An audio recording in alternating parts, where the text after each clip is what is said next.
Hey.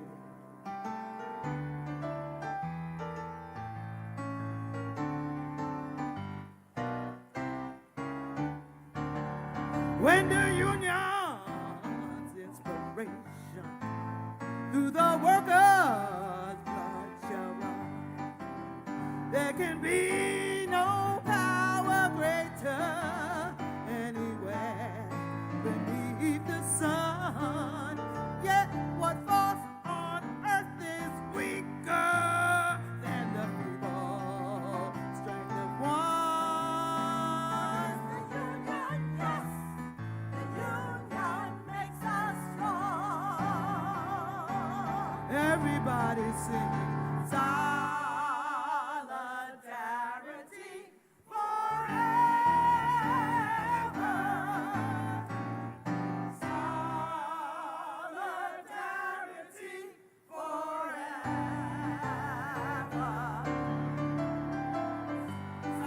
Solidarity forever. This is the union, yes, the union makes us strong. They have taken untold millions that they never told to earn. But without our brain and muscle, not a single wheel could turn.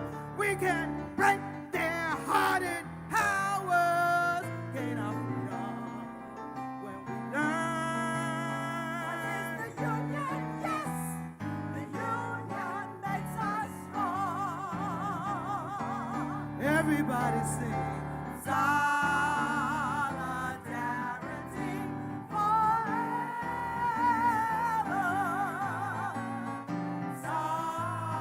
Solidarity forever.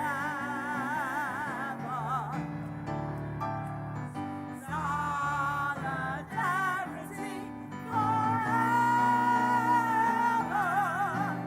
What is the union? Yes, the union makes us strong.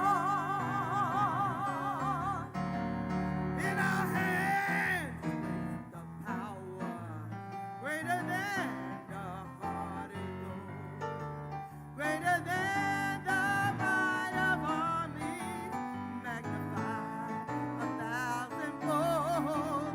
We can bring to earth our new world from the ashes of the old.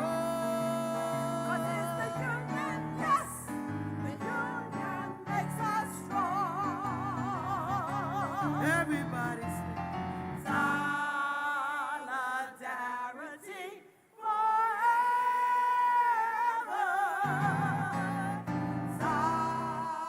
Solidarity forever.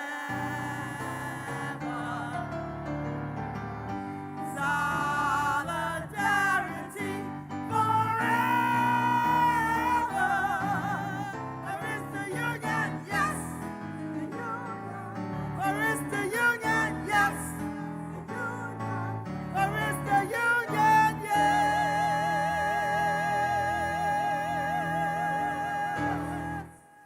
The union makes us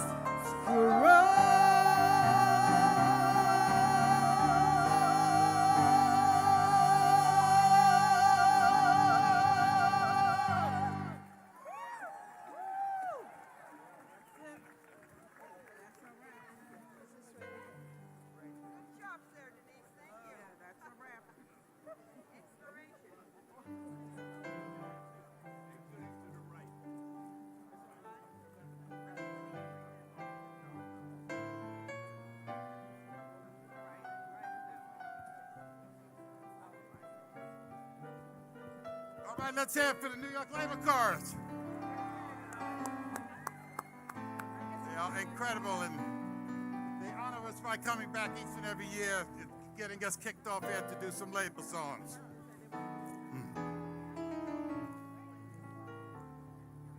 Thank you. It is now my pleasure and honor to host the members of the musical Commemoration, which tells the story of Claudette Terranova, one of the more than 20 Sicilian women who died in the Triangle Fire. The company will perform a medley of songs from that production. Please welcome the Sette Blante. Thank you.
Camicette Bianche is the story of a thread.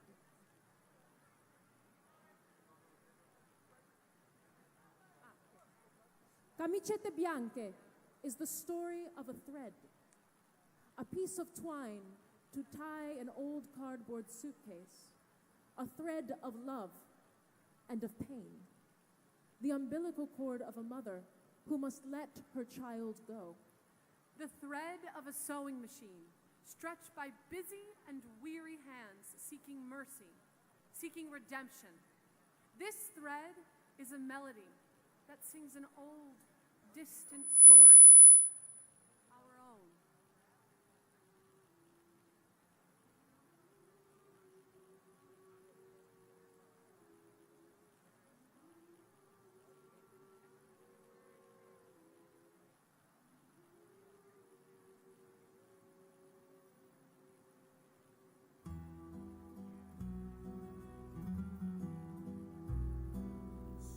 Nella valle sole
Welcome to the Triangle Shirtwaist Factory.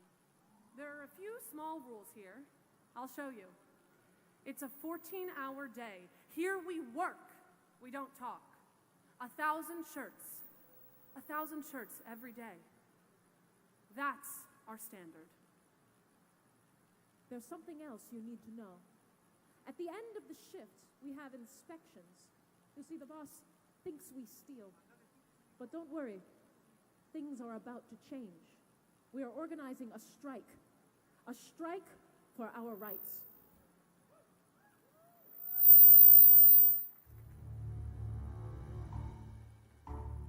Women's rights, strike, strike. Women's rights, fight. Pickets, women, tailor strikers. Pickets, women, always fighters. Pickets, women, tailor strikers. Pickets, women, always fighters. Tailors, women, strike. The time is here, and now it's clear. We fight for rights and freedom.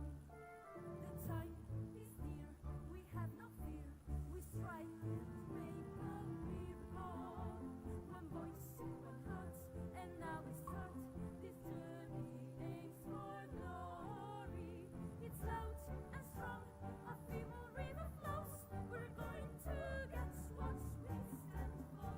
My dear, stay here, there's no more tears. And now it's time for a light shining with you bright. The strike is on, we move along. The sun will rise, the future bright. We strike, we fight for women's rights.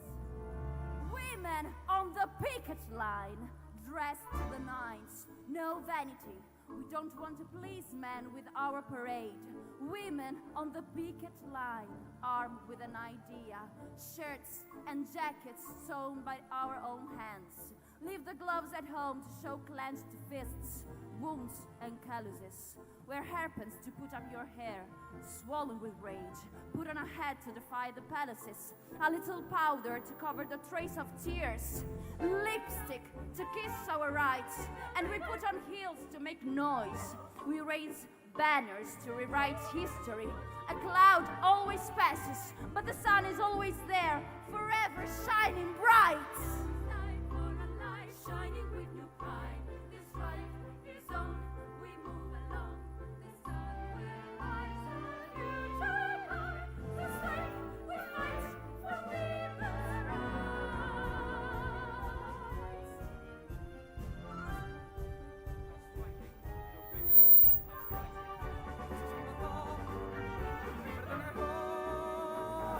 Dio! Non guardarmi, non cercarmi, Dio, lasciami così, ora io.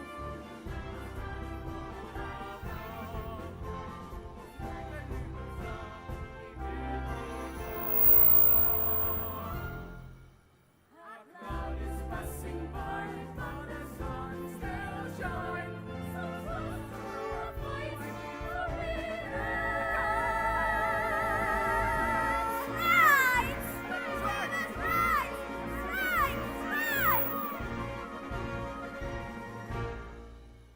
Strike, women, strike.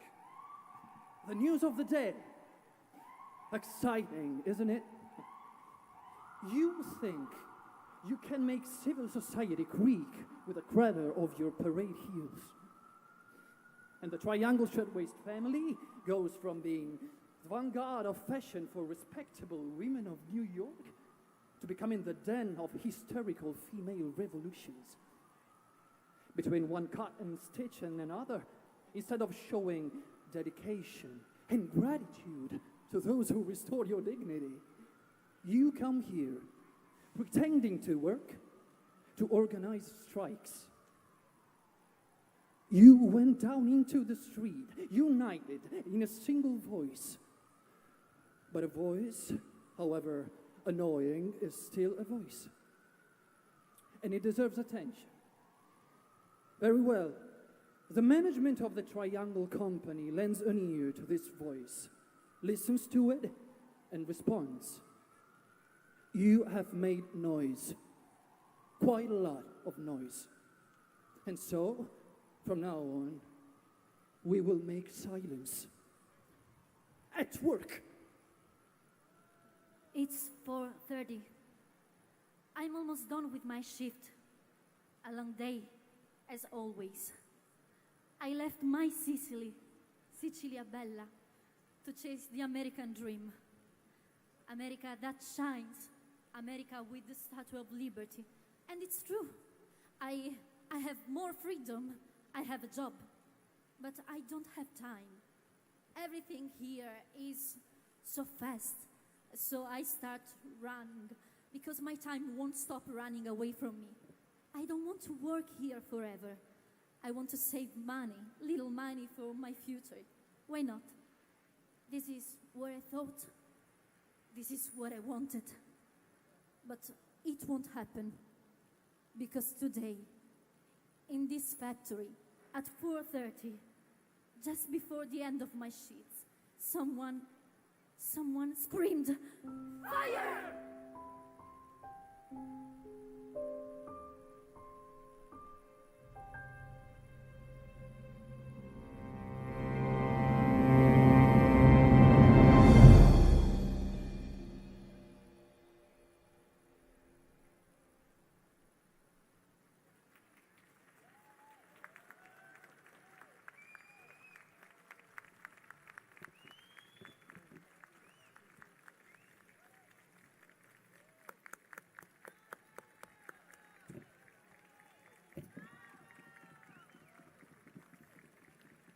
Many, many thanks to this medley. And what makes it so important, what you've just seen really reflects what those 500 workers in this factory were attempting and doing back in the 1900s, early 1900s. And all they wanted to do was come to work to be able to feed their family. They wanted to be able to join a union so they could have a decent life. So we thank the medley, and we thank the leaders of Commemoration for really bringing and coming and sharing with us today. Thank you.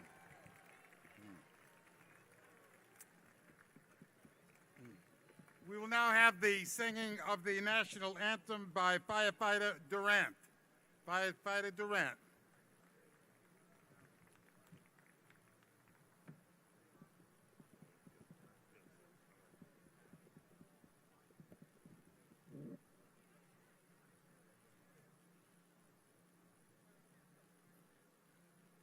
Oh, say, can you see by the dawn's early light what so proudly we hailed at the twilight's last gleaming, whose broad stripes and bright stars through the perilous fight o'er the ramparts we watched were so gallantly streaming, and the rocket's red glare, the bombs bursting in air, gave proof through the night that our flag was still there.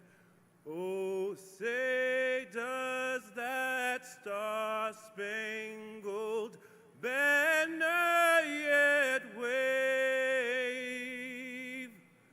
o'er the land of the free and the home of the brave? Thank you very much, Firefighter Durant. We certainly appreciated that. And let me just say that this ceremony would not be what it is had it not been for the participation of the New York City Fire Department. They have been here as long as we have. And they understand the importance because they deal with these kinds of situations each and every day.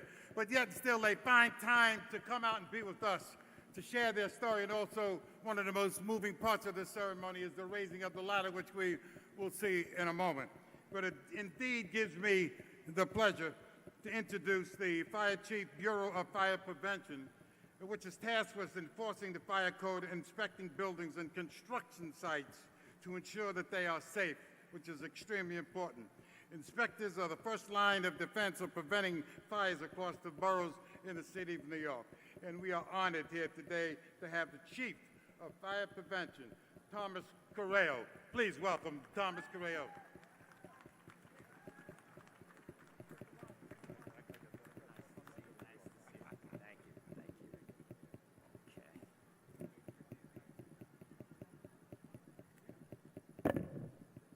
Good morning, everybody. I have prepared remarks, but I have to say this is truly, truly impressive to have this sense of community, this sense of energy, to remember obviously a tragic event, but to bring so much energy to a movement that truly, truly changed and saved lives and continues to this day. It's a continual endeavor, and I'm truly, truly impressed by that. So thank you very much for taking the time to reflect on a date of great significance in our New York City history. It's vital that we always respect and we think about those events that still resonate with us today and will hopefully inform and educate the leaders of the future. This particular date, March 25th, 1911, marks a very dark day in our historical fire history and represents a day of great tragedy as 146 souls were lost and 100 were injured during a devastating fire at the Triangle Shirtwaist Company. What made this particular fire so incredibly sad, like so many others that we witness, was its preventability and foreseeability. But due to the owner's desire to put business and profits over the safety of occupants, many of these young immigrant women working here were not provided with the basis of a safe workplace, and many met a very tragic fate. As with many fires, it is the accumulation of factors, such as overcrowding, lack of egress, unsafe storage of combustible materials, locked means of egresses, dilapidated fire escapes. Many things will contribute to a tremendous loss of life at a fire, and it's something that we continually work on making sure that does not happen. As a result of this tragic fire, the Bureau of Fire Prevention was founded on March 16, 1912, as the foundation of the enforcement of new fire and building codes that resulted from the investigation by the New York State Legislature's Factory Investigating Commission. Quartered originally in Engine 29 and Lat 16, the FDNY Bureau of Fire Prevention ensures that fire prevention, fire suppression, and life safety lessons of this day are never forgotten.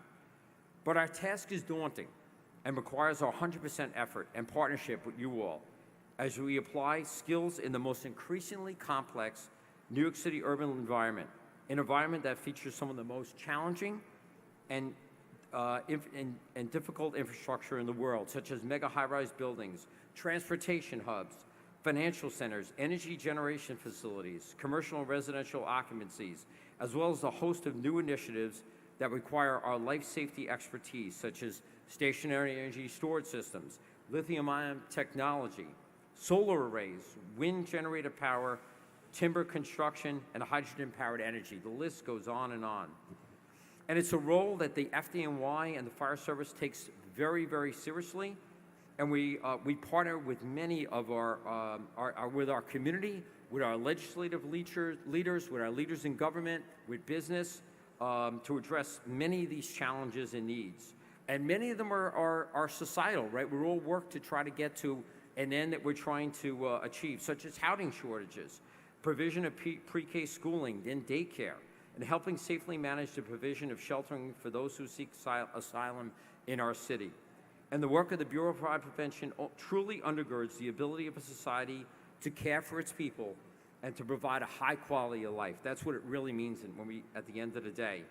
So I would say that to many of my fire service colleagues here, you are the guardians against those who may prioritize profits over people and who would not put life safety first, just as the owners of the Triangle Shirtwaist Company did so many years ago, so that we can put faith and strength of our conviction to the words, we will never forget, we will honor their memory. Thank you, and God bless you.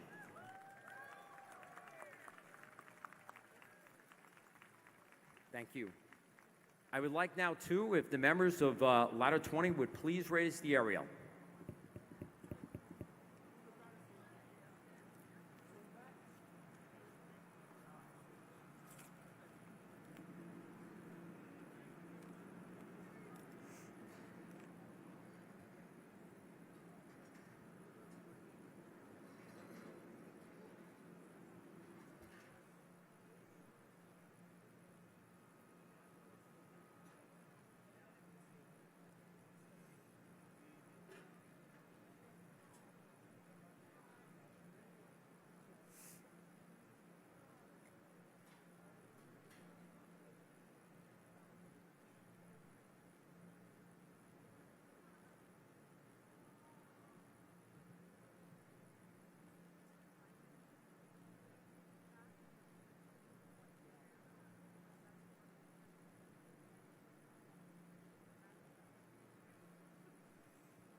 Thank you very much, Ladder 20. Great job. Excellent.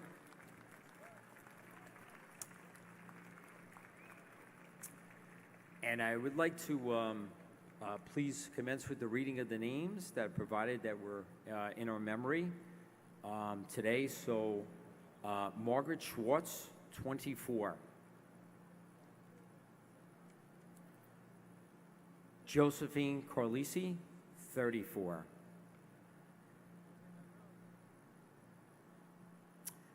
Max Lehrer, 18. His brother, Sam Lehrer, 19. And Constantina Franco, who was only 15. Thank you. I will commence laying the flowers. Thank you. You will note, for those of you that have not been with us before, after each speaker, they will walk over to the base of the building and lay a flower after the names are called. One of the things that we do is to make sure that we remember each and every individual who lost their lives in that fire.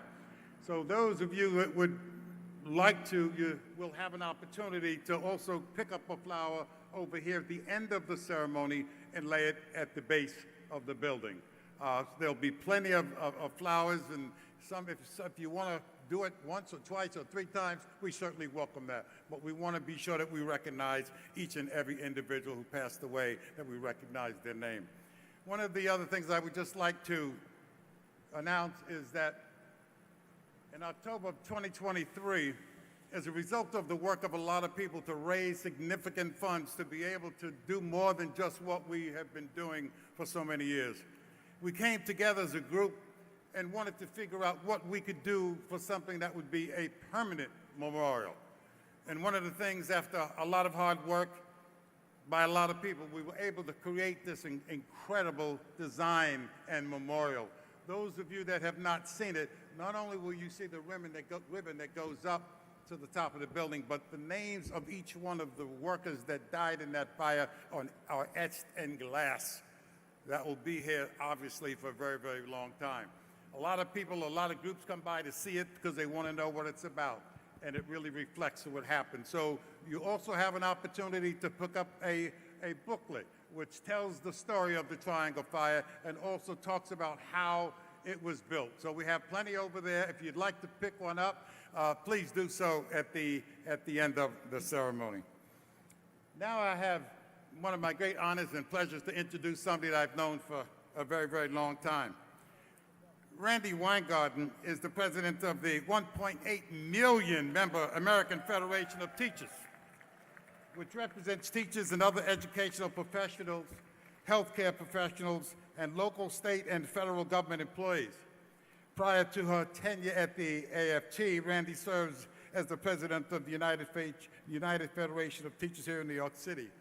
She is a long-time fighter for workers' rights. Randy will introduce her wife, Rabbi Sharon Kleinbaum, who would provide today's invocation.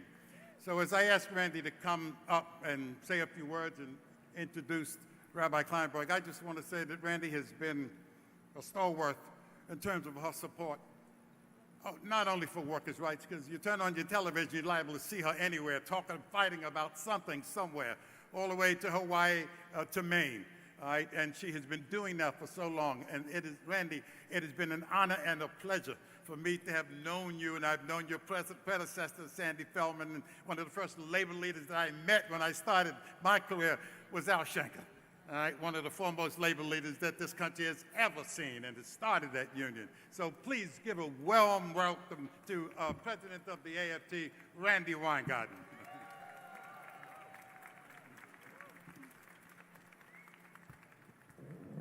So, as you can see, Edgar and I, do you mind if I take this out? Is that okay? Sorry. I am very short. But as you can see, Edgar and I know each other for a lifetime, and I'm really honored to be here today. This day, March 25th, 1911. There are some days in the world that change the world. And that day change the world, and we can see that from what Workers United keep on doing each and every year of ensuring that we not only remember, but that we act. So the moment, yes, we can clap for that. The moment was an awakening. It started and it marked a long line of fights for a better life. We just saw this amazing play about a strike beforehand. But what has happened is strike after strike, march after march, law after law, created a progressive labor movement that lifted wages and created a middle class after World War II. But one of those people who was instrumental in doing that actually watched the fire from not more than 100 or 200 yards away, and that was Frances Perkins, who then, as Secretary of Labor for FDR, was key to passing workplace safety legislation and other protective worker measures. And her building, with her name, is very close to the AFT building, and we will get another Frances Perkins in the Labor Department as soon as we vote for a different president. Sorry. But even before the Triangle Shirtwaist Fire, the workplace reforms passed by Edgar's predecessor union were so important.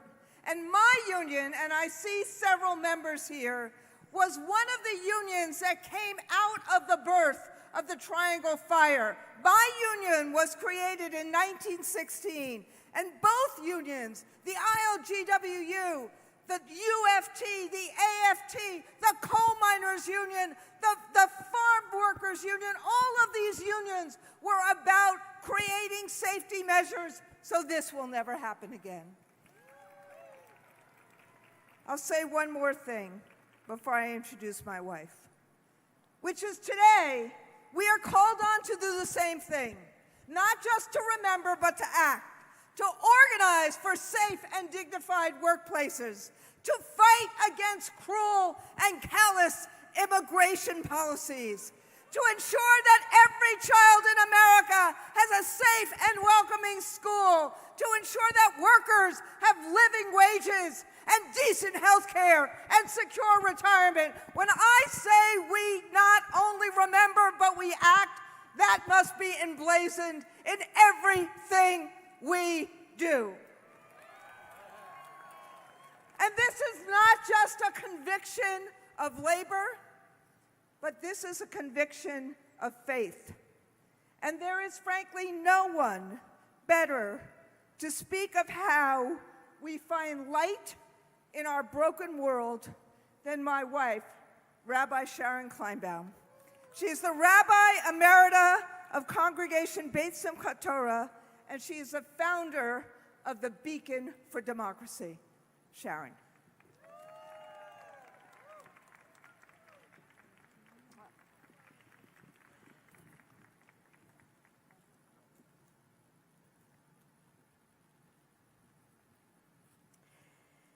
Don't you just love Randy? I do. So we gather at this sacred place, and it is sacred. Ribbono Shel Olam, the one who has created each and every one of us. We gather today in the shadow of smoke that has never fully cleared. We gather in the echoes of cries that have never fully faded. We stand here at this turning point when the festival of Pesach, or Passover, soon arrives for all of us to tell the story once again of Yetziat Mitzrayim, of the leaving from Egypt, of the yearning of those who are enslaved peoples to find freedom to live lives of dignity and life of work with dignity, of liberation from the Beit Avadim, the house of enslavement. We know that this too, where we are today, is part of that story. As ready as we are to say, Avadim Hayinu, we were slaves, we see those who labored here under conditions that were unfathomable and cruel, all about making a profit for the owners. We live in a world today that embraces that cruelty once again, where profit and billionaires are eager to profit at the expense of workers.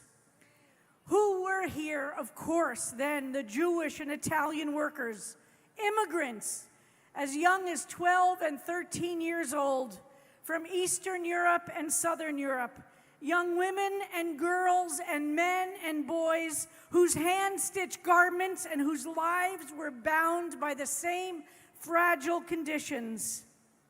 Rabbeinu Shel Olam, the one who made each of our souls, we stand here in fear of being crushed by the cruelty in our world today, and we stand in witness to the cruelty that killed those 146 young people.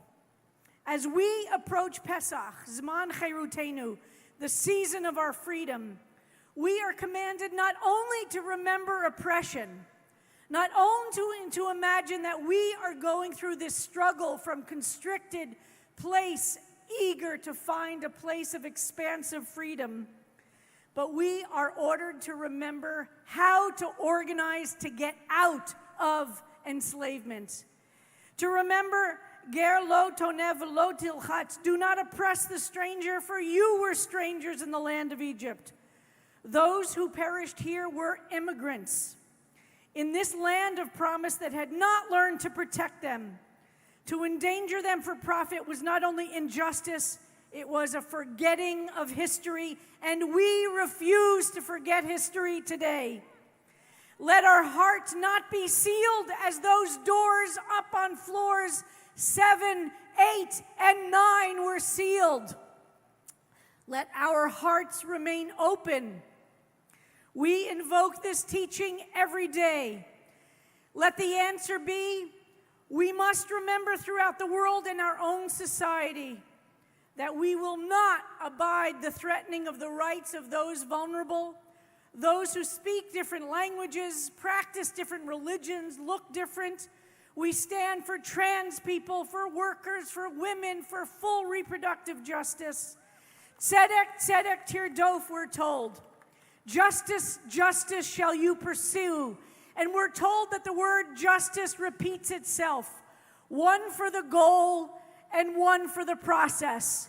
We must engage in our pursuit of justice in ways that are peaceful and nonviolent and bring about justice. And we remember Moses was, in his way, a labor organizer first and foremost. Outraged by the suffering of those who built the wealth of the powerful, he stepped forward, argued, listened, and gathered a people into collective action. He did not wait for perfect agreement. He built a coalition. And to be in a coalition is to hold difference and still choose shared struggle. Today, please, the Holy One, bless the unions who fight every day today for the dignity of each worker. Bless those who organize and challenge. Bless those who wake each morning, all of us, exhausted and afraid, and still exercise the muscles of hope and of possibility and of joy and resistance. We are taught, of course, the words that either Rose Schneiderman or Mother Jones, there is an argument about who said it first. Give us bread, but give us roses too. Joy is an act of spiritual and political resistance. We will refuse to let the powers that be crush that joy out of us. We will continue like the ARC Immigration Clinic does at CBST every day to work to provide a country, a city that welcomes and loves our immigrants as the pillar on which we all stand. Yehi Zichram Baruch. May each one who died this day we stand here be blessed. and may they bless us in the work we do to redeem this broken world. And let us always remember that if you, if I, if we are alive at this moment, it's because God believes in our purpose. Let us fulfill that purpose together. And now we read some of these names. Today we remember Sarah Brodsky and her cousin, Sarah Brodsky, 21, and her cousin Ida Brodsky, 15, Vincenza Benanti, 23, Becky Neubauer, 19, Tilly Kupperschmidt, 16. Today we remember Francesca Caputo, 16, Kate Leone, 14, Frida Velikovsky, 20, Julia Rosen, 35, and her son, Israel Rosen, 17.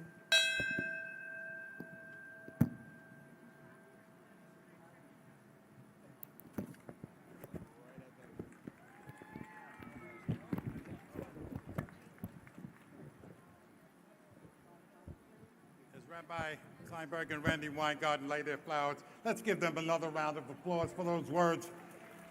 So important. We really appreciate their participation and their continuing involvement in this endeavor. One of the things that we also need to do is to be reminded that it is important for us, in order to be able to carry on this extraordinary tradition, that we get young people involved. One of the things that we attempt to do is try to get our young folks educated about what happened at this location 115 years ago. And in that context, and one of the groups that we work with, a young group of workers, and I'd like to welcome them, the young people from El Puente, which is a community organization that provides programming in the arts, the environment, education, and leadership for peace and justice for young people in New York and in Puerto Rico. El Puente supports a middle school and high school in Brooklyn, and we are thrilled to have some of the students to read the story of the Triangle Fire. Please welcome the young people from El Puente.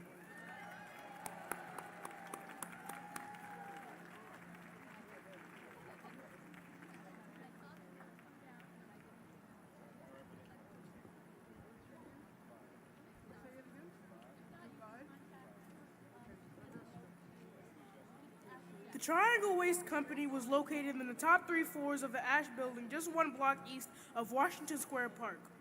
The bosses, known for their fierce anti-unionism, were on the top floor. Beneath them, hundreds of workers on the 8th and 9th floors filled long lines of sewing machines. Many were sisters, friends, or neighbors. On March 25, 1911, at closing time, a fire broke out on the 8th floor of the factory. The brief moment between the start of the fire and when it began to spread gave most of these workers a chance to escape. A warning was sent to the 10th floor where the bosses worked. All but one person on the 10th floor was able to get out. On the 9th floor, there was no warning. The fire had spread beneath them. In an instant, they were engulfed in flames. The workers raced to find a path to escape. There were 2 staircases, a fire escape, and an elevator. The staircase on Washington Place was locked. No one on the 9th floor escaped through that exit. Others found the fire escape, which quickly filled with desperate workers. Suddenly, it broke away from the building, dropping them to their deaths. A barrel of machine oil by the last remaining staircase exploded. The brave elevator operator was no match for the fast-spreading flames. Soon, workers were leaping into the elevator shaft to escape the fire. On the street, witnesses watched in horror as the windows filled with workers trapped by the fire. There was a moment of hope when the fire truck arrived, but the ladder could only reach the 6th floor, well below the burning loft. The workers began to jump. In less than half an hour, 146 young workers, most of them immigrants, most of them Jewish or Italian-American, women and girls, perished. There was a trial, but despite the locked door, the owners were acquitted. Today we remember the workers, mourn the dead, and fight like hell for the living.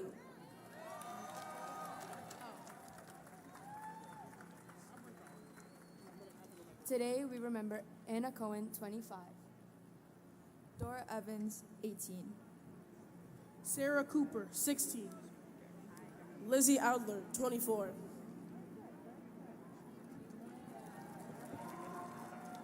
All right, let's hear it again for those young folks. It's important that they don't only learn about it someplace else or in the book, but they actually come here and see where it occurred. Well, thank you very much again to the folks, the young folks of El Puentes and the leadership of Puentes, who've also worked very, very closely with us. For those of you that were here in 2023 when we dedicated this incredible memorial, you will remember we had the honor of having the then acting Secretary of Labor of the United States, Julie Su, and she is back with us again. Come on up here, Julie, while I say a couple of words.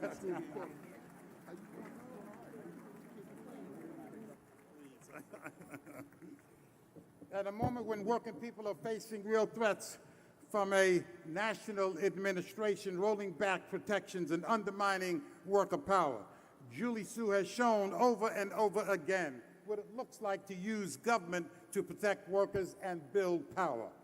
Before she ever stepped into public office, she was on the ground as a civil rights attorney, representing low-wage and immigrant workers and taking on some of the most exploitive labor practices in the country.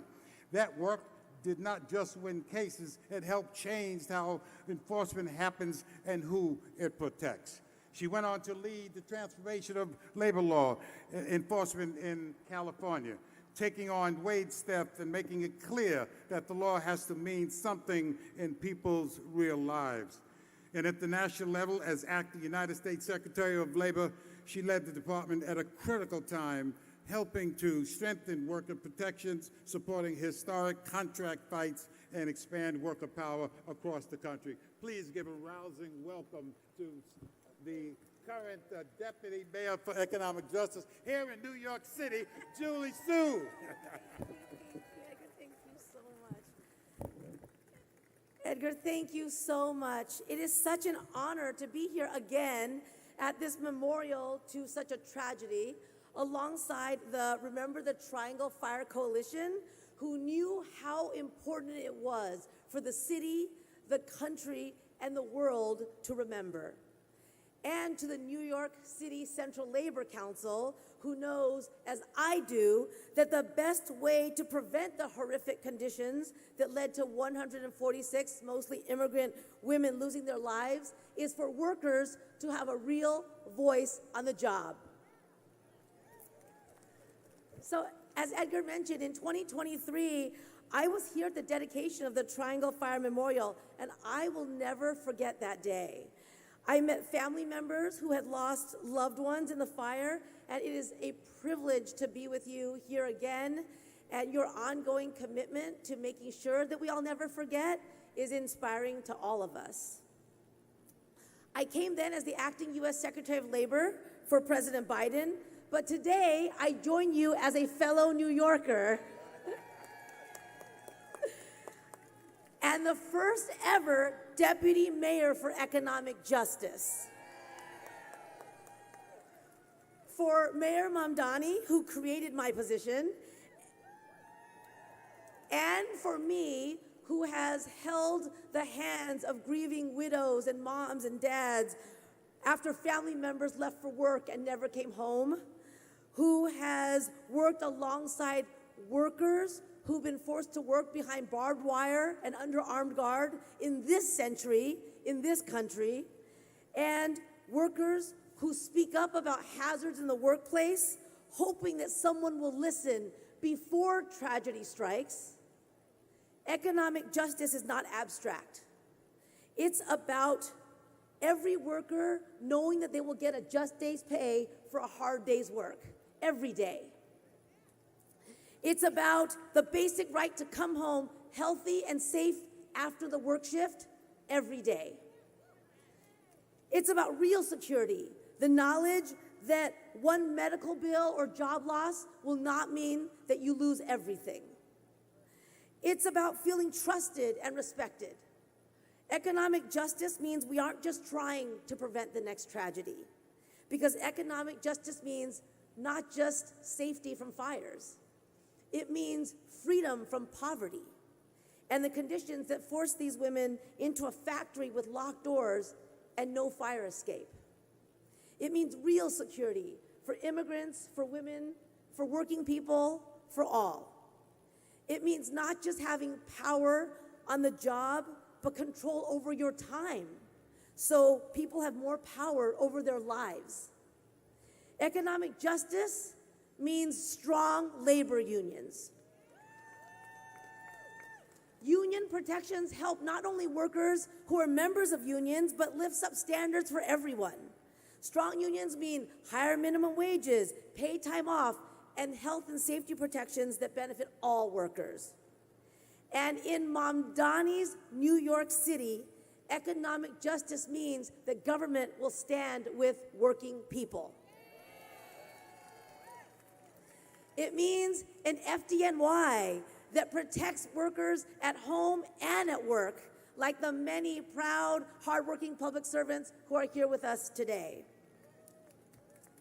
It means city agencies like the Department of Consumer and Worker Protections, led by my friend Commissioner Sam Levine, who is also here, who I get to work with every single day to combat the kinds of abuses that make life in New York City too hard for too many.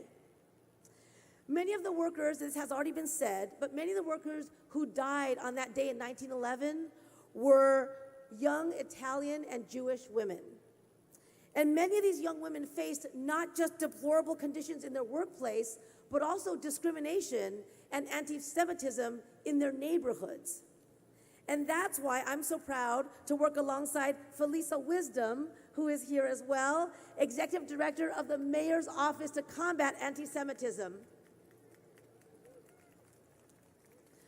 So my friend, President Randy Weingarten, already said her name, but the youngest victim of the fire that day was just 14 years old, and her name was Kate. A just economy in a good society would make sure that girls like Kate get to grow up and grow old, get to learn, play, work with dignity, join a union, and to dream. And we are working to build a city where New Yorkers don't have to fight just to survive. We're building an economy where workers can enjoy every aspect of life. That's why for us, economic justice includes art, culture, creative expression, writing, a city where those who make the city run also get to enjoy the world-class institutions, museums, theaters, libraries, and yes, memorials like this one that make New York City such a world-class destination. I imagine what life for Kate would have been like if workers and women and girls mattered more and their voices were heard. So this ceremony every year is a reminder of the past, but it's also a call to action to come together to build the future that we know is possible. We can only do this by working together, by standing in solidarity with one another, and by recognizing that we are only as safe as the least safe worker. We are only as protected as the least among us. So thank you. Let's continue this fight together and continue to honor the memory of those we lost by fighting for the world that they deserved. I look forward to having that fight alongside all of you. Thank you. Oh, and names. Yes, yes. So today we remember Amelia Prato, 21, Ida Pearl, 20, Rose Sorkin, 18, Mariana or Annie Labate, 16, and Bessie Viviano, 15.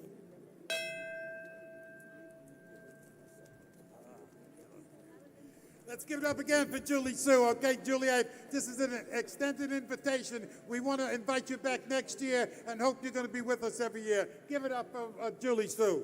Thank you. Our next speaker is somebody who warms my heart when I think about her, when I mention her name. Roberta Reardon, who is the New York State Commissioner of Labor, has been with us for more years than we probably both can remember, Roberta.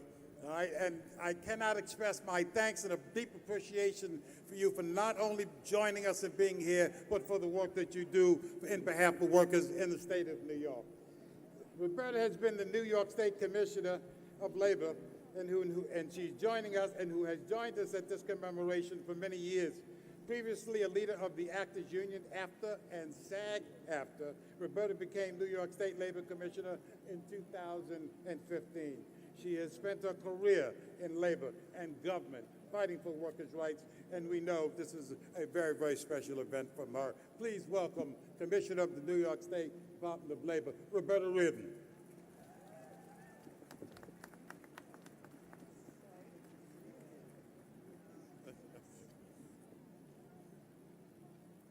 Good afternoon, everybody. Thank you, Edgar. You are such an amazing friend, but you're such an amazing friend for working men and women. I am in awe of Edgar's abilities, and you make us proud every day. And speaking of proud, I am so proud to be here today on behalf of Governor Kathy Hochul. She was here 2 years ago when we did the dedication, and we spoke about it afterwards. She was very moved by this event, and I know she'd like to be here today as we remember the victims who tragically perished in the Triangle Shirtwaist Factory fire. I'd like to acknowledge FDNY Chief of Fire Prevention, Thomas Currio, and thank you for your wonderful words. American Federation of Teachers President Randy Weingarten, always such a great friend, and of course her wife, Rabbi Sharon Kleinbaum, New York Central Labor Council President Brendan Griffin, and Deputy Mayor for Economic Justice, and again, a great friend, Julie Sue. Thank you so much for your words, and of course, the Remember the Triangle Fire Coalition, because so much of this would not have happened without the work of everybody in the coalition, as well as our partners in federal, state, and local government and labor who join us here today. And of course, I want to take a moment here personally to acknowledge our beloved colleague, Ed Vargas, and his wife, Liz Weiner. Their efforts really made this memorial become what it is today. And it is a reminder to all of us of the lives that were lost here. So thank you to Ed and Liz and everybody else who worked with him, because it really truly took a village to create this beautiful monument. The Triangle Shirtwaist Factory fire claimed the lives, yes, of 146 victims. And as we said, many of them were young women and girls. This horrific event changed the way that we protect workers here in the state of New York and nationwide. It serves as a constant reminder of why the protections that were born from this tragedy are essential to all workplaces today. As we mark the 125th anniversary of the New York State Department of Labor this year, these workplace protections remain as important as ever. And as your labor commissioner, the department and I continue to do everything in our power to keep workers safe and on the job.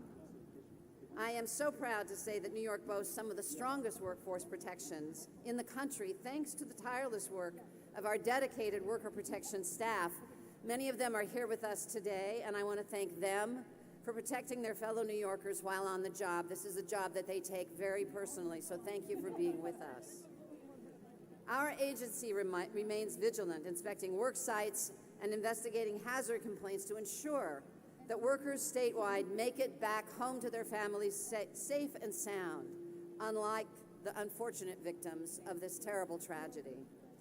Exactly 115 years ago, my hero, Frances Perkins, stood nearby. I believe it was right over there, and she witnessed this horrible fire. It changed her life forever. She was already an activist, but she has spoken many times about how this fire made this the purpose of her life. And she went on to change the world for all workers, at least here in the United States. She envisioned a future where all workplaces are safe and hazard-free. Today, we mourn the 146 workers who tragically were killed in this fire. But we are also very thankful for the millions, literally millions of lives that have been saved, thanks to the strong laws and regulations that are in place to protect our workforce. We honor Frances Perkins' legacy by continuing to work together to strengthen protections so that everyone makes it home after their shift.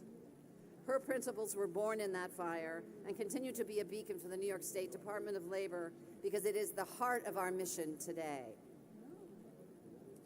In the last year, New York State added even more protections for an expanded umbrella of workers thanks to the leadership of Governor Kathy Hochul. She proclaimed June 2025 to be Worker Safety Month, marking the implementation of 3 new worker safety laws: the Retail Worker Safety Act, the Fashion Workers Act, and the Warehouse Worker Injury Reduction Program. I'm sure all 3 of these acts would have made Francis very, very happy. These new laws are now enforcing safeguards to protect more New Yorkers than ever before. But we cannot stop. As the world of work evolves, so should the measures that we take to maintain the standards of safety that we embrace here today. Like Francis Perkins, Governor Hochul is focused on protecting our youngest and often our most vulnerable workers. Last year's approved budget included measures to increase the civil and criminal penalties in her child labor law violations, something that had not been done in this state for decades. The governor understands that young New Yorkers are truly the inheritors of our economy, and we must do everything to protect them at all costs because they truly are our future. Her message is clear. Workplace hazards that endanger children are simply unacceptable in the state of New York. That work does not stop. In addition to physical safety, Governor Hochul is acutely aware of the importance of ensuring New Yorkers' overall well-being. She has continued efforts to make New York a safe and affordable place to live, work, and raise a family. Her proposed budget this year includes a different kind of protection for workers, and that is getting to truly universal child care in New York State, which will allow more working parents to participate fully and remain on the work site. And the protections we're talking about will make sure that they can, of course, return home safely to those children. I know that each and every person here today understands the importance of keeping New Yorkers' workers safe, and I know that I can continue to count on all of you to work with our department to prevent future workplace tragedies like this one. Again, thank you for inviting me here today. No worker should ever be left to suffer the horrible fate of these poor workers who lost their lives 115 years ago. Please join me in remembering the victims and the families as we honor their legacy. And today we remember Mary Goldstein, 18, and her sister, Lena Goldstein, 22, Ethel Schneider, 20, Vincenza Pinello, 30, and Josephine Camarada, 17. Thank you.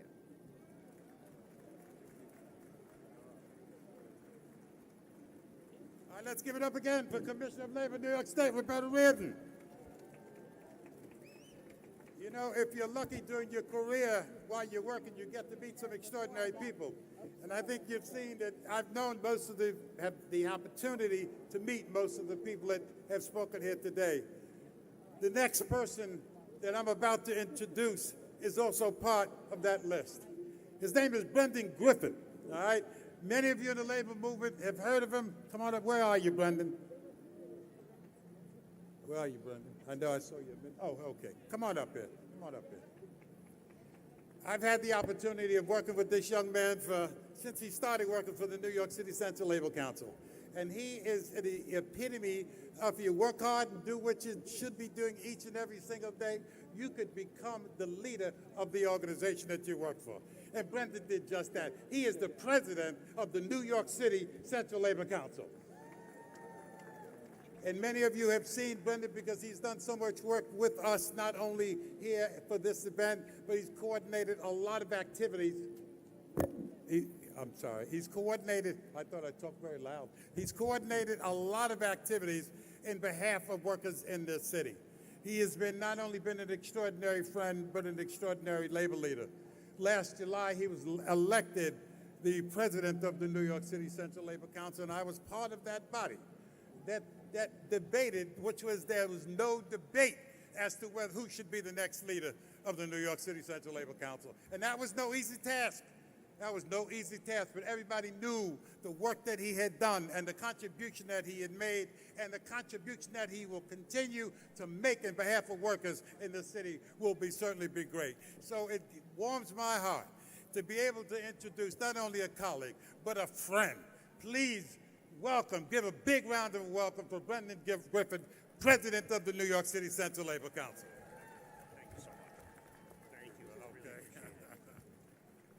Edgar, thank you so much for those kind words. I cannot enough express my admiration for you, for your leadership, for your friendship, for your mentorship. I'm so proud of the Central Labor Council. I'm so proud to be a part of this event each and every year, and this year in a new role. And I just want to say good afternoon, everyone. My name is Brendan Griffith. I am the president of the New York City Central Labor Council. And if you do not know our organization, we represent more than 300 local unions that represent over 1 million members in the 5 boroughs of New York City. And need I say that New York is a union town?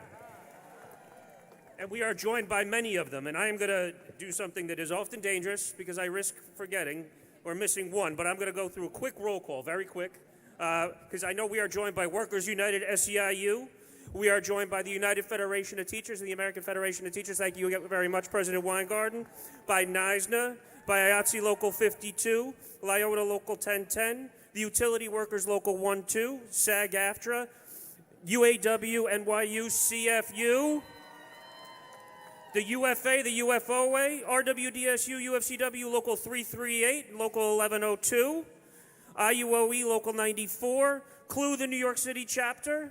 We have OPIU Local 153, APWU New York Metro, IATSE Local 764, ICG Local 600. I saw carpenters before, steel workers. I see PSC CUNY, UCATS, NYSIT, the News Guild, CSCA, AFM Local 802, IDG, AFSCME, and we also have a lot of great allies to the Central Labor Council and the New York City Labor Movement. We have the New York State AFL-CIO, the Westchester Putnam Central Labor Body, NYCOSH, CWE, the Cornell Worker Institute, the Jewish Labor Committee. Once again, New York is a union town, sisters and brothers. And I do want to just recognize some important news that we saw this morning. Nearly 1,000 members of Contract Faculty United UAW, the full-time faculty members here at NYU, have reached a tentative agreement after going on strike Monday for a fair contract. We want to just make sure that their contributions are recognized. The New York City Labor Movement, we congratulate you, and we stand with you as you review and move towards ratifying a contract that reflects the value of your teaching, your research, and your creative work. Congratulations. So, sisters and brothers, today we are here at Washington Place and Greene Street to commemorate the 146 workers who lost their lives in the Triangle Shirtwaist Factory fire, most of them young immigrant women. We honor their lives, we say their names, and we carry their memory with us. This was a terrible and an avoidable tragedy. Locked doors, inadequate fire escapes, and a complete disregard for worker safety cost 146 people their lives. But the story of the Triangle did not begin on that day, and it did not end there. Just 2 years earlier, tens of thousands of garment workers, many of them also young immigrant women, took to the streets in what became known as the Uprising of the 20,000. They organized, they walked out, and they demanded safer working conditions, fair wages, and dignity on the job. And they faced arrests, intimidation, they faced violence, but they stood together. The workers at Triangle, they were not just victims of a tragedy. They were part of a generation of garment workers who had already begun organizing and demanding safer conditions.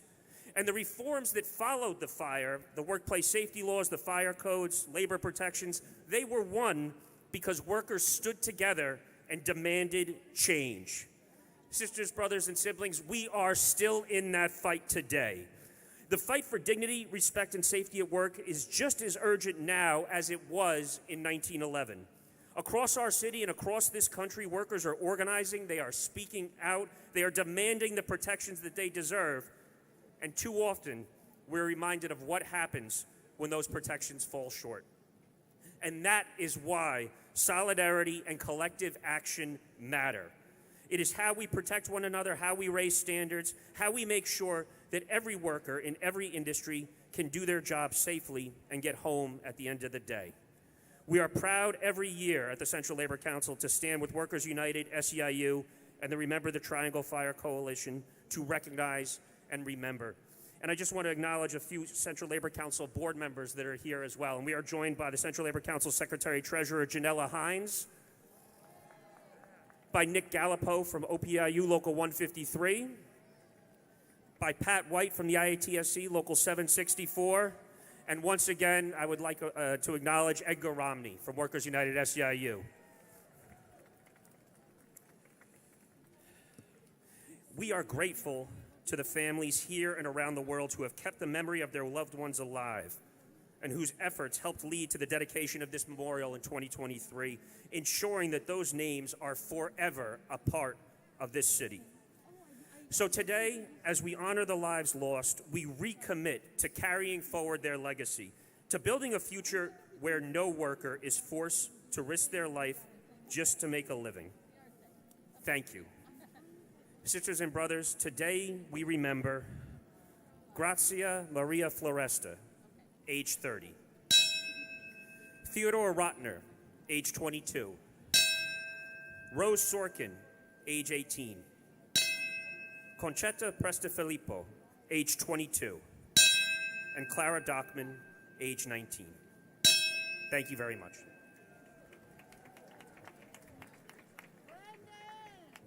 Thank you very much, Brendan.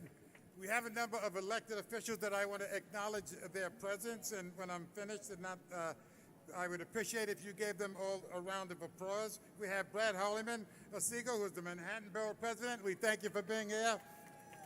Harvey Epstein, New York City Council member, is with us. Sam Levine, Commissioner of the New York City Department of Consumer and Worker Protection. And Priscilla Wisdom, Executive Director of the Mayor's Office to Combat Anti-Semitism. Please give them all a round of applause. I'm sure all of you will remember a few weeks ago where we witnessed one of the most difficult strikes that the city of New York has seen in many, many years.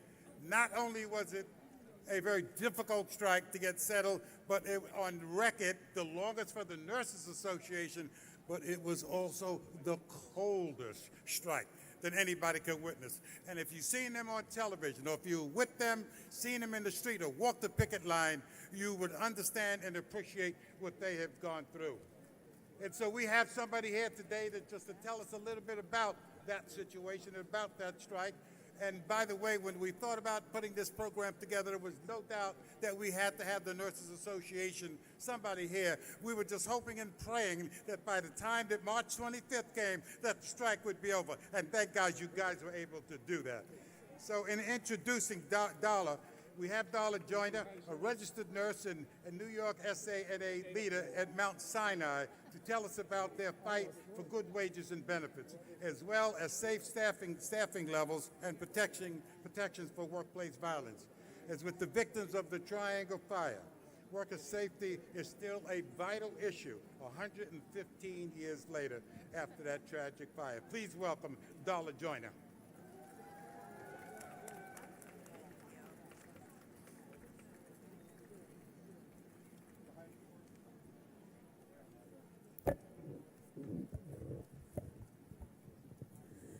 Hello, my name's Darla Joyner, and I'm a registered nurse and local NYSNA leader at Mount Sinai Hospital. It's an honor to join you here today to commemorate the anniversary of the Triangle Shirtwaist Factory Fire and to remember the 146 workers, mostly immigrant women and girls, who perished on March 25th, 1911. The terrible working conditions that led to this tragedy spurred action from the labor movement on health and safety and workers' rights. Workers and organizers didn't just mourn, they organized, and they helped enact laws that protect us today. The Triangle Shirtwaist tragedy shaped New York as a union town, and NYSNA members are proud to carry on that tradition today. As a union of nurses and healthcare professionals who are predominantly women, including many immigrant women, NYSA is still answering the call to better our working conditions. Nursing is a dangerous profession. Nurses experience some of the highest injury rates. Nurses are regularly exposed to violence, musculoskeletal injuries, infectious diseases, and more. Unsafe staffing levels leave us even more exposed to these hazards and also present a risk to our patients. NYSA nurses at 12 private hospitals in New York City just concluded a successful contract campaign aimed at improving patient and nurse safety. That is something to celebrate, definitely. Thank you. These 3 hospital systems, Montefiore, Mount Sinai, and New York Presbyterian, went on the largest and longest nurses strike in New York City history. Our fight for fair contracts captured the world's attention and highlighted the ongoing need to protect workers and to fight corporate greed. NYSA nurses were able to win agreements that improve patient and nurse safety in New York City hospitals. We are proud of our accomplishments, and we recognize that we're walking in the footsteps of workers and organizers who came before us. I can't think of a better way to honor the legacy of the women and the girls who perished in the Triangle Fire than to continue fighting for what's right, pushing to improve working conditions, and showing our bosses and the world that New York is a union town. Thank you.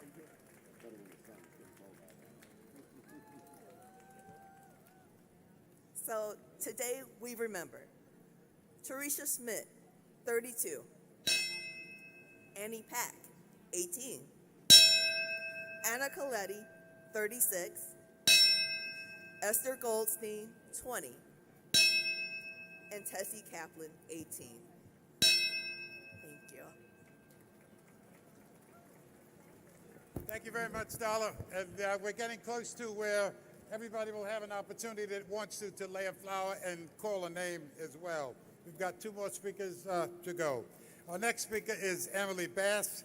Emily has an intimate connection to the Triangle Fire as a relative of Rosie Weiner, who died in the fire, and Katie Weiner, who survived.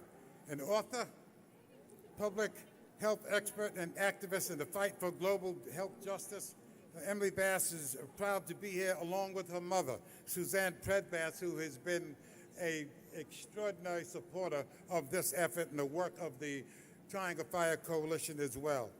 And her tireless work has led to the creation of this memorial, representing the families gathered here today in body and in spirit. Emily Bass also supports the work of the Remember the Triangle Fire Coalition. Please welcome Emily Bass.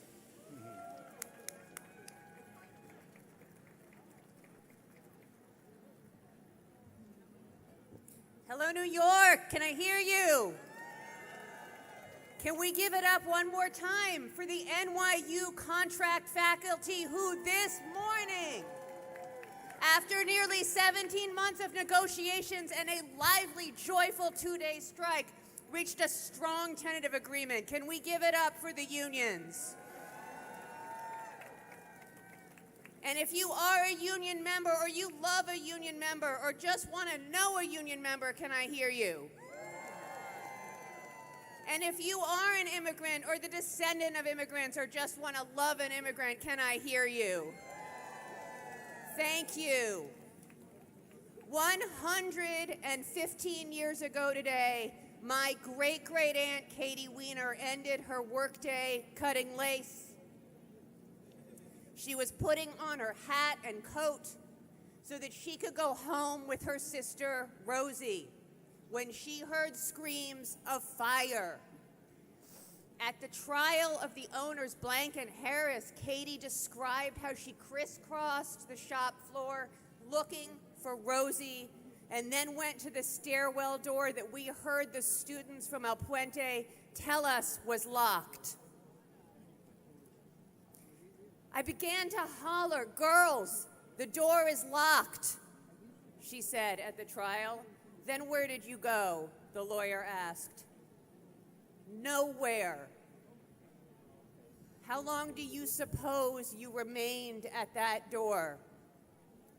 "About 3 to 5 minutes," she said, I stood at that door till the last minute.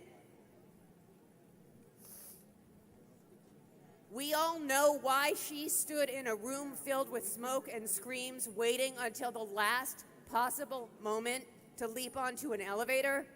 She did not want to leave her sister, Rosie, behind. And she never saw her sister alive again. Katie should not have had to make that choice to leave someone behind. Nor should the mother in Lakeland, Florida, who gave her 4-month-old baby to her pastor before ICE agents took her away. Nor should child garment workers in the toxic fumes in yet another fire in Dhaka, in Bangladesh, in October 2025, who found a way out even though yet again the roof door was locked. No one leaves beloveds, friends, co-workers behind willingly. A system of greed, capitalism, racism, and xenophobia locked the door 115 years ago, and last year in Dhaka, and this morning in factories around the world. And you know what Katie did while she stood there? For 3 to 5 minutes, she bore witness. She told the courtroom, she cried out again and again, the door is locked. I think she wanted to be sure that story made it out even if she perished, as her sister did. Today, we are standing next to Katie, backs against the door, watching the world burn. Let's tell her we are still fighting for the world that she didn't have the chance to see, her sister didn't have the chance to see. Glad I can hear you, because we're going to do something together. You ready? We're going to sing a song. We're going to sing a song that became an anthem in Minneapolis with our brothers and sisters there who stood up for freedom. And you know what the words of the song say? They say, no one is getting left behind this time. Some of you may know this song. I want to hear you if you do, and if you can't sing good, sing loud. Ready? Do not leave me hanging out here, guys. It goes like this.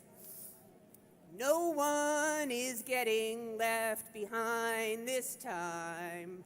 No one is getting left behind. No one is getting left behind this time. We get there together, we never get there at all. We get there together, we never get there at all. We get there together, we never get there at all. We're going to sing it so Katie can hear us. Ready? No one is getting left behind this time. Put your hands up. No one is getting left behind. No one is getting left behind this time. We get there together, we never get there at all. We get there together, we never get there at all. We get there together, we never get there at all. One more time. We get there together, we never get there at all. Thank you. Today, we remember Pauline Levine, 19. Becky Koppelman, 16. Gussie Schiffman, 18. Albina Caruso, 20. Rosa Grasso, 14.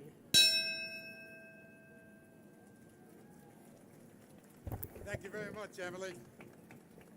And for our final speaker, we're going to call up Emily Bauman, who's going to give us an update on what transpired with the NYU faculty that went on strike earlier this week.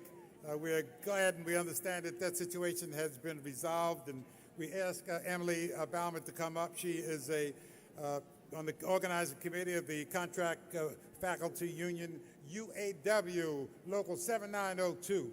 She teaches global studies and has been a contract faculty member for over 20 years. Please welcome Emily Bauman. Emily.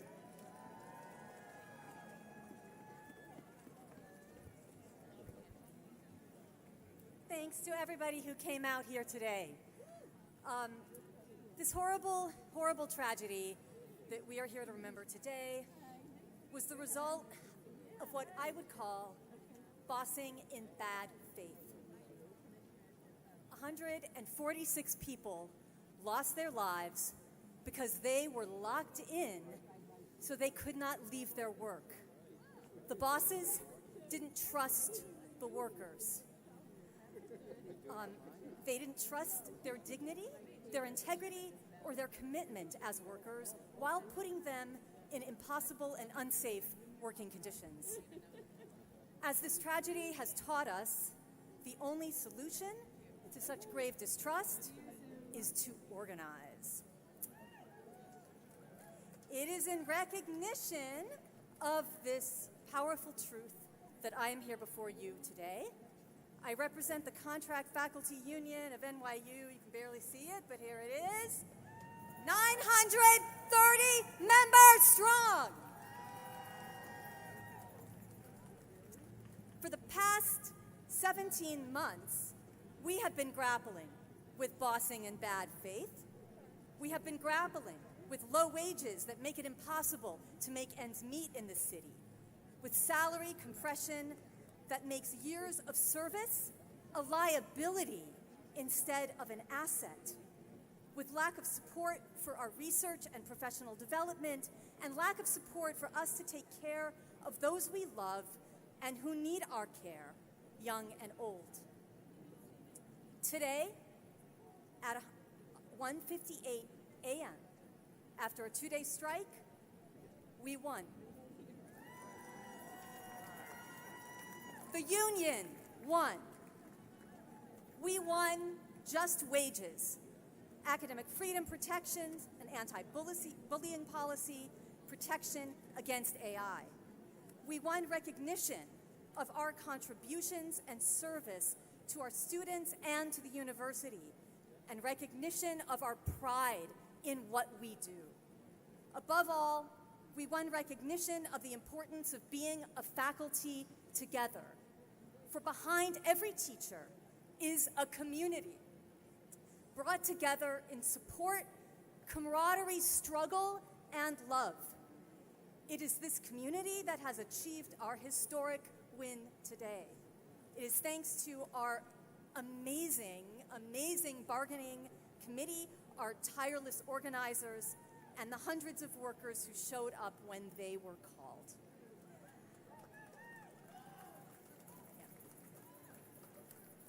Our win is a reminder that though the fight is never over, when we fight together, we win. Solidarity forever, y'all. Today, let us remember Becky Koppelman, age 16, Providenza Pano, 42, Yetta Rosenbaum, age 22, Pauline Horowitz, age 19, and Gaetana Midolo, 15.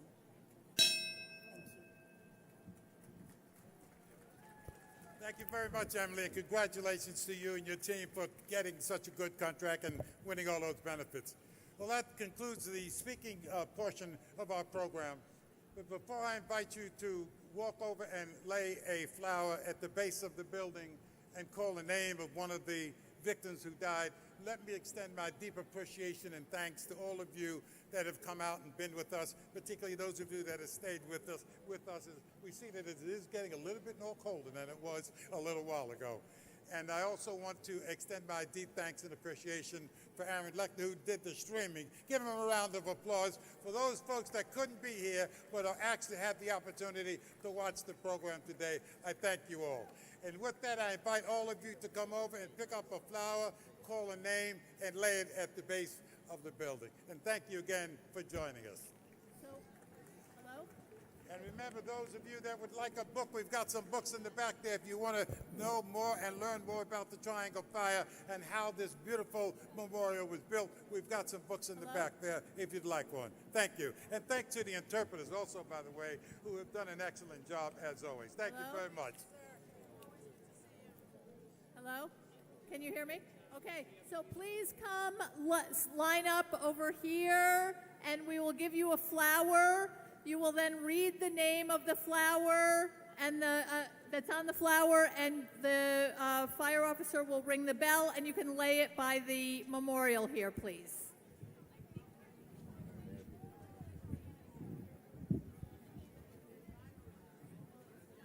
Anna Simonello, 36.